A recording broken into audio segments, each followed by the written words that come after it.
சிவகார்த்திக்ன்றது யார் அவரு? இப்போ வர இந்த படத்தில் வந்து அவருக்கு விஜய் சிவகார்த்திகோசம் தளபதினு பட்டம் கொடுத்துட்டு போய்க்கிறாரு. ஆனால் இருந்தாலும் அவருக்கு அந்த பட்டம் வந்து இவர் இருக்கிற மாரி அவருக்கு இருக்காது. அதெல்லாம் முடியாது. விஜய் தவிர வேறு யாருக்கும் இளைய தளபதி பட்டம் கண்டிப்பாக பிறந்தார். சிவகார்த்திகேயன் அவர் ரோல் அவர் என்னவோ அதான் பண்ண முடியும். விஜய் அவர் என்ன ரோல் அவர்.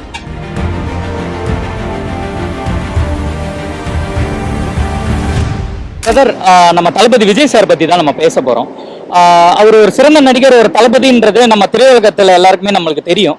அதை தாண்டி அவர் வந்துட்டு இப்போ அரசியல் வந்து ஈடுபட போறதா நம்ம எல்லாம் தெரிஞ்ச ஒரு விஷயம் தான். அதால அவர் சினிமா திரையுலகத்துல வந்துட்டு ஓய்வு பெறதாவும் ஒரு அறிக்கை விட்டுருந்தார். லாஸ்டா இன்னும் ஒரு ஃபிலிம் வர வேண்டியது இருக்கு. அதுக்கப்புறம் இதுக்கு மேல அவர் சினிமா துறையில பார்க்கவே போறது இல்லை. அதனால ரசிகர்களுக்கு ஒரு பெரிய ஏமாற்றத்தையோ வருத்தத்தையோ தர ஒரு விஷயம் தான் இது. ஆனா ரசிகர்கள் அப்படி எடுத்துப்பாங்களா, இல்லைன்னா அவர் மக்களுக்காக சேவை செய்ய போறாரு, ஒரு மாற்றத்தை உண்டாக்க போறாரு, அதை நினைச்சு சந்தோஷப்படுவாங்களா? உங்களுடைய கருத்துக்கள் என்ன? என்னோட கருத்து என்னன்னா, ரசிகர்கள் பக்கம் பார்த்தீங்கன்னா ரசிகர்கள் கொஞ்சம் வருத்தமாக தான் இருக்கும். ஏன்னா இப்போ வந்து அவர் வந்து சும்மா சாதாரணமான நடிகர் எல்லாம் கிடையாது, டாப்ல இருக்கிறாரு. டாப்ல நம்பர் 1ல இருக்கிற நடிகர் வந்து இப்போ வந்து எல்லாத்தையும் விட்டுட்டு அவர் நினச்சிருந்தா படமே நடிச்சுட்டு போயிட்டு இருக்கலாம். ஆனால் அதெல்லாம் விட்டுட்டு மக்களுக்காக சேவை செய்யணும் வருதுன்னா அது மக்கள் பொதுமக்களாக பார்த்தோன்னா அது மக்களுக்காக நல்லது தான். இப்போ இதே நம்ம அந்த காலத்தில் எம்ஜிஆர்லாம் பார்த்தீங்கன்னா அவர் வரும்போது மக்கள் வந்து ஆதரிச்சாங்க. அது மாதிரி இவரும் வர்றது வந்து மக்கள் ஆதரிப்பாங்க கண்டிப்பாக. அதனால கட்சிக்கு வர்றது நல்லதுதான். அடுத்து எம்ஜிஆர்னு சொல்றாங்க, அப்ப அவர் தானா? கண்டிப்பா அவர் தான். மக்களுக்கு நல்லது செய்யணும்னு தான் நான் நினைக்கிறேன். ஆனால் விஜய் சார் கண்டிப்பாக செய்வார். இப்போ உள்ள காலகட்டத்தில் ஏதாவது ஒரு புது மாற்றம் வந்தால் நல்லது. மாற்றத்தை எதிர்பார்க்குறேன். இப்போ ஒரு 120 கோடி 200 கோடி சம்பளம் வாங்குற விஜய் சார் இப்போ நம்மளுக்கோசரம் இப்போ எலெக்ஷனுக்கு வராருன்னா கண்டிப்பாக ஒரு மாற்றம் கண்டிப்பாக இருக்கும். மக்கள் வந்து அதெல்லாம் விருப்பப்படுவாங்க. ஏன்னா ரசிகரும் நிறையா இருக்குது. அந்த புண்ணியத்தில் அதெல்லாம் வந்து அவர் என்ன சொல்றது, வாய்ப்பு இருக்குது. என்ன சொல்றது, ஒரு 70% அந்த மாதிரி 60-70% வாய்ப்பு இருக்குது. சிஎம் ஆகிறதுக்கு வாய்ப்பு இருக்கு. சிஎம் அப்படின்ற இல்லை, மினிஸ்டராக வரதுக்கு வாய்ப்பு இருக்குது. மினிஸ்டரா இருக்கு. சிஎம்னாக்கா கொஞ்சம் நிறையா தியாகங்கள்லாம் பண்ணணும், நிறையா சந்திக்கணும். ஆனால் பல பேர் இருக்கிறாங்க இன்னும் சிஎம்மாக்கு. உடனே சிஎம்னாக்கா அது பருத்தி வீரன் படத்தில் வந்த உடனே சூப்பர் ஸ்டார் அந்த மாதிரிலாம் வர முடியாது. அதுக்கு கொஞ்சம் நாள் எடுக்கும், வருஷம் 5 வருஷம் சர்வீஸ் ஆகணும். அதுலேயே ஆனால் மினிஸ்டர் ஏதோ ஒரு போஸ்டிங் கிடைக்க வாய்ப்பு இருக்கு. சந்தோஷமாக தான் நானும் நினைக்கிறேன். இது நிறைய பேர் வந்து ஏமாத்துறாங்க கட்சியில். அவர் வந்தால் கொஞ்சம் மாற்றமாக இருந்தால் நல்லாயிருக்கும். மாற்றத்தில் எல்லாரும் அதெல்லாம் எதிர்பார்க்கலாம். இவ்வளோ நாள் ரஜினி வரப்போற சொல்லி ஏமாத்துறாரு. கமலஹாசனும் வந்து எதுவும் செய்யலை. இவரும் வந்து செஞ்சால் கொஞ்சம் நல்லாயிருக்கும். ஏன்னா இவ்வளோ நாள் ஃபீல்டில் படத்தில் இருந்துட்டாரு. இதில் பார்த்துட்டோம் மூவியில் அவர் எப்படி இருக்காருன்னு. அரசியலில் அவர் வந்தால் எப்படி இருக்குன்னு பார்க்கணும், நல்லா இருக்கும். எதிர்பார்க்குறோம். வந்து ஜெயிச்சார்னா நல்லா தான் இருக்கும். அப்போ உங்களுக்கு ஒரு ரசிகரா சந்தோஷம் தான். ஃபர்ஸ்ட் நாளே அந்த ஷோ படம் பார்த்தோம்.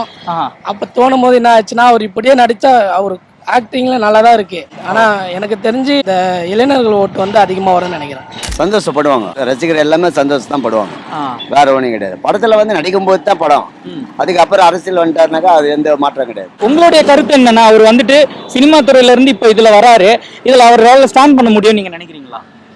அவர் நல்லா ஸ்டார்ட் பண்ணலாம், ஒன்றும் ப்ராப்ளம் கிடையாது. அவர் முன்னேற்றத்துக்கு வரலாம், முதலமைச்சர் ஆகலாம். தளபதினா அது திரையுலகத்துல அவர் ஒருத்தர் மட்டும்தான் டாப் ஸ்டார் நீங்க சொன்ன மாதிரி. இப்ப தளபதின்ற ஒரு விஷயம் நம்ம இதுக்கு மேல சினிமா திரையுலகத்துல பார்க்க போறது கிடையாது. அதால ஒரு பெரிய பாதிப்பு திரையுலகத்துக்கு இருக்கா, ஒரு தளபதின்ற ஒரு விஷயம் இல்லாததுனால? இப்ப தளபதி படம் எடுத்தீங்கனாலே எப்படியோ அவர் வந்து படம் ஃபர்ஸ்ட் ஷோவே இப்ப பாத்தீங்க, இது கோட்டே 100 கோடி அடிச்சிச்சு. ஆமா. இப்ப அவர் வந்தாலும் எந்த படம் வந்தாலும் டாப்ல போயிடுது. அதனால அவர் வந்து திரையுலகத்துக்குன்னு பார்த்தா எப்படியும் கொஞ்சம் நம்ம இழப்பு தான். திரையுலகம் பாதிக்கும் தான்.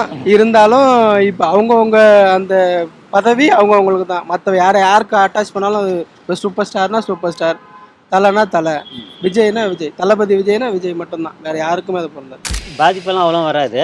அவரை எலெக்ஷனில் நிற்கிறதுக்கோசம் மக்களுக்கோசம் தான் நிற்கிறாரு. அப்படியெல்லாம் சினிமா துறைனாக்கா ரசிகர்கள் வந்து ஏக்கத்தில் இருப்பாங்க, அவர் படம் வருமானு. இப்போ வருஷத்தில் ஒரு படம் வந்தால் கூட பொங்கலுக்கு தீபாவளிக்கு அந்த மாதிரி வந்து அது பார்க்கறதுக்கு கொஞ்சம் ஆர்வமாக இருப்பாங்க. அவரோட படம்னாலே ஒரு பெரிய கொண்டாட்டம் இருக்கு கண்டிப்பா. இப்போ சமீபத்துல கோட் திரைப்படம் இப்ப ரிலீஸ் ஆயிருந்தது. மக்களும் அதை எல்லாரும் கொண்டாடுறாங்க, வரவேற்றுக்கிட்டு இருக்காங்க. அதே மாதிரி நம்ம சிவகார்த்திகேயன் சார் கூட அதுல ஒரு கேமியோ ரோல் பண்ணியிருப்பாரு நம்ம தளபதி சாருக்காக. அதுல தளபதி சார் கூட கியூட்டா ஒரு விஷயத்த ரெஜிஸ்டர் பண்ணிட்டு போயிருப்பாரு. என்னன்னா, அடுத்த இளைய தளபதி நீங்க தான்ன்றதை இன்டைரக்டா சொல்லிட்டு போயிருப்பாரு. ஸோ மக்கள் அவரை நெக்ஸ்ட் இளைய தளபதியா சிவகார்த்திகேயன் சார் ஏத்துப்பாரா இல்ல தளபதினாலே அது விஜய் மட்டும் தான் நீங்க நினைக்கிறீங்களா? அவரோட இடம் அது அவருக்கு தான். ஆனா நெக்ஸ்ட் வரவங்க அதை வந்து தக்க வச்சுக்கணும். இப்போ வந்து தளபதியே சொல்லிட்டாரு, அடுத்த வந்து எனக்கு அப்புறம் நீ தான் பார்த்தணும். சிவகார்த்திகேயனை வந்து சைட்ல இருந்து எல்லா ஆடியன்ஸையும் கவர் பண்ணிட்டாரு. அடுத்தது அவர் வர்றதுக்கு கூட வாய்ப்பு இருக்கு. சிவகார்த்திகேயன்றது யார் அவரு? இப்போ வர இந்த படத்தில் வந்து அவருக்கு விஜய் சிவகார்த்திகோசம் தளபதின்னு பட்டம் கொடுத்துட்டு போய்க்கிறாரு. ஆனால் இருந்தாலும் அவருக்கு அந்த பட்டம் வந்து இவர் இருக்கிற மாரி அவருக்கு இருக்காது. புரியுதா? ஏன்னா இவர் வந்து இப்போ இருக்கிற குழந்தைங்க பிறந்தவள விஜய் யாருன்னு கேட்டால் கரெக்டாக காட்டிடும். இப்போ இவர் யாருன்னு கேட்டாங்கன்னா தெரியாதுன்னு தான் சொல்லுவாங்க. அவருக்கும் ரசிகர்கள் ஒரு சில இடத்துல இருக்காங்க. ரசிகர்கள் வந்து அவருக்கு எவ்வளோ தூரம் கொண்டு போவாங்கன்றது அவங்க கையில் தான் இருக்குது. சிவகார்த்திகனுக்கு வந்து தளபதி அந்த ஈக்குவலுக்கு கொண்டு போகணுன்னா அவங்களுடைய ரசிகரால் தான் முடியும். புரியுது. ஆனால் விஜய்க்குன்னு இருக்கிற ரசிகர் வந்து அது அவருக்கு தான். அதெல்லாம் முடியாது. விஜய் தவிர வேற யாருக்கும் இளைய தளபதி பட்டம் கண்டிப்பா பிறந்தார். சிவகார்த்திகேயன் அவர் ரோல் அவர் என்னவோ அதான் பண்ண முடியும். விஜய் அவர் என்ன ரோல் அவர் ஏன்னு வராதா அவர்கிட்ட கொடுத்துட்டு போறாரு. சிவகார்த்திகேயன் என்ன சொல்ல, நீங்க தான் இந்த பொறுப்புக்கு ஏத்த மாதிரி நீங்க வர வரையோ வேணா நான் பாத்துக்கன்னு சொல்லுவாரு. அதுலயே நம்மளுக்கு தெரியுது அவர் தான் வருவாருன்னு. சட்டமன்ற தேர்தலில் அவர் ஜெயிப்பாரு, அதுதான் மக்களுடைய ஆசையும் கருத்துக்களும். இன்கேஸ் அவர் தோத்துட்டாருன்னா அதுக்கு வாய்ப்பு இல்லை. ஆனா தோத்துட்டாருன்னா ரசிகர்களும் மக்களும் திரும்பியும் வந்துட்டு சினிமா துறையிலே அவர் பணியாற்றணும்னு நினைப்பாருங்களா? அப்படி இல்லைன்னா மக்களுக்காக இன்னும் சேவை செஞ்சு மாற்றத்தை உண்டாக்கணும்னு நினைப்பாங்களா? இப்போ வந்து புதுசா வந்த உடனே ஜெயிக்கணும்ன்றது அவசியம் கிடையாது. ஃபர்ஸ்ட் அவர் வராரு, வரும்போது நம்ம வரவேற்கணும். அவர் தோத்தா கூட நம்ம சப்போர்ட் பண்ண அவருக்கு. அடுத்தது தான் அவர் வந்து அதுல இருந்து கத்துக்க முடியும் அவரு. இப்போ ஃபர்ஸ்ட் வந்தோடனே எல்லாரும் யாரும் ஜெயிச்சிட முடியாது. வந்தோடனே ஜெயிக்கிறதுக்கு எதுவும் கிடையாது. நம்ம அது தோல்வியில இருந்து தான் கத்துக்க முடியும். அவர் அப்படி தோத்தா கூடயும் இன்னும் மக்களுக்கு வந்து இன்னும் நல்லது செய்யணும். அப்ப மக்கள் வந்து தெரிஞ்சுப்பாங்கல்ல, புதுசா யாராச்சும் வரவங்களை வந்து தேர்ந்தெடுக்கணும். அதில் கட்சியில் இருந்தாருனாக்கா கண்டிப்பாக அதில் போகிறதுக்கு வாய்ப்பு இல்லை. கட்சியில் ஓரளவுக்கு ஒரு அதான் நான் சொன்ன மாதிரி 60-70% வந்து ஆமாம் அவர் மினிஸ்டர் போஸ்டிங்கில் வந்தால் கண்டிப்பாக போக முடியாது. சப்போஸ் அதில் இல்லைனாக்கா சினி ஃபீல்டில் வந்து அவருக்கு எப்பவுமே இருக்கிற ஸ்டாண்டர்ட் இருக்கும். அரசியல் தான் ஈடுபடணும். அவர் நடிப்பார், ஏதாவது தோக்க மாட்டார். 100% வந்துடுவார். இல்லை அது வரலன்னா ஒன்றும் பண்ண முடியாது. மறுபடியும் அவர் படம் நடித்தா பார்க்க தான் செய்வாங்க. நம்ம எதிர்பார்ப்பாங்க. ஏன்னா அவர் இவ்வளோ படம் நடிச்சிருக்காரு, கிட்டத்தட்ட 60 படம் மேலே ஓடிடுச்சு. இனிமேலும் படம் நடித்தா அதையும் எடுத்துப்பாங்க. கண்டிப்பா அரசியலில் ஜெயிச்சாருன்னா கண்டிப்பா மாற்றத்தை கண்டிப்பா கொண்டு வருவார். நல்லா எனக்கு ஃபுல் நம்பிக்கை இருக்கு. 200 கோடி சம்பளம் வாங்குற ஒரு மனுஷன் அதையே விட்டுட்டு வேணாம் நான் இதுமாரி பண்ண போறேன் அப்படின்னு வரும்போது அவருக்கு கண்டிப்பா அவர் பண்ணுவார். ஏன்னா அவர் நிறைய அனுபவப்பட்டிருக்காரு. அதனால கண்டிப்பா விஜய் சார் பண்ணுவார். அரசியல்ல தான் அவர் சாதிக்கணும்னு நீங்க நினைக்கிறீங்க? கண்டிப்பா அரசியல்ல சாதிக்கணும். அப்படி தோத்துட்டா திரும்பி ஃபீல்ட்ல வந்து அது எப்படி ஏத்துப்பாங்க மக்கள், அது எனக்கு தெரியல. எனக்கு கண்டிப்பா அரசியல்ல ஜெயிக்கணும், தோக்க மாட்டார் கண்டிப்பா.